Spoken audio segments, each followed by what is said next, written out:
الحمد لله رب العالمين والصلاة والسلام على سيد الأنبياء والمرسلين وعلى آله الطيبين الطاهرين وعلى من تبعهم بإحسان إلى يوم الدين أما بعد بسم الله الرحمن الرحيم وعن أبي هريرة رضي الله تعالى عنه قال رسول الله صلى الله تعالى عليه وسلم كل أمتي يدخلون الجنة إلا من أبى قيل ومن أبى قال من أطاعني دخل الجنة ومن عصاني فقد أبى رواہ البخاری۔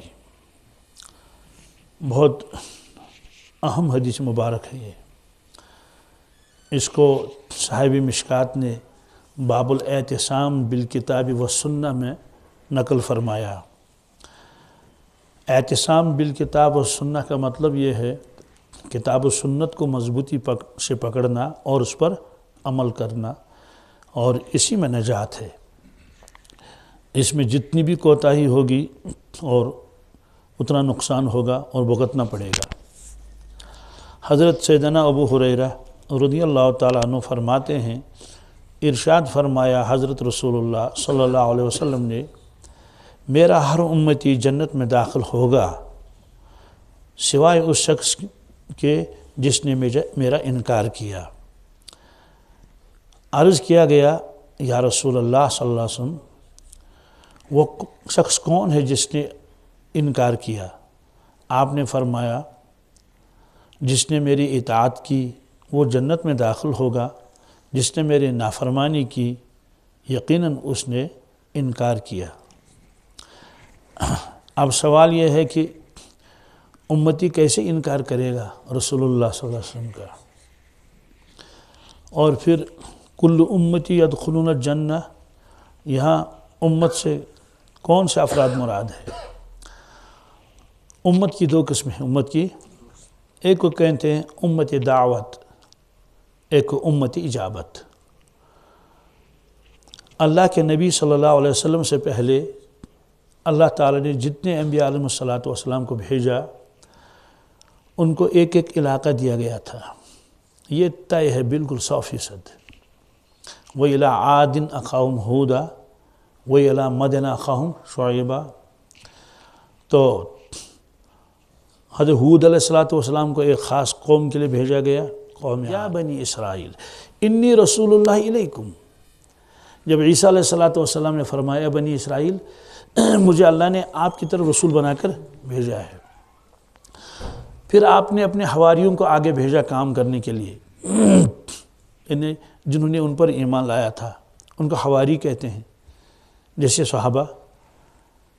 تو ان کو فرمایا کہ جاؤ تم کام کر لو، بستیوں میں جاؤ، لیکن اسی بستی میں جانا جس میں بنی اسرائیل رہتے ہوں۔